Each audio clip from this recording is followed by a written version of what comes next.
আমি নীরব আকাশ চেয়েছি, কালবৈশাখী ঝড় চাইনি। আমি নিঃশব্দ শান্ত সাগর চেয়েছি, উত্তাল ঢেউ চাইনি। ভালোবাসলে বেহায়া হতে হয়, সমাজ পরিবার পরিস্বজনের দিকে তাকালে হয় না। কারণ সমাজ তোমাকে থাকতে এবং পরিবার তোমার সারা জীবনের ভরণ পোষণের দায়িত্ব নেবে না। চরিত্রটাই আসল, রূপ বা টাকা দেখে কারো প্রেমে পড়ো না।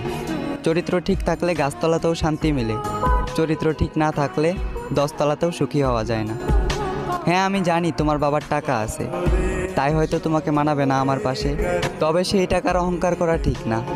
18-20-এর একটা ছেলে কখনোই তোমার বাবা হতে পারবে না। তবে সেই ছেলেটারও একদিন ঘাম ঝরবে, সময় ঘুরবে, সারা জীবন আর বেকার থাকবে না। হ্যাঁ, আমি জানি তুমি সুন্দর, সৌন্দর্যের তালিকায় তুমি শীর্ষে। তবে এই রূপের অহংকার করিও না। মনে রাখো, মাটির তৈরি মানুষ তুমি, একদিন মাটিতেই যাবে মিশে।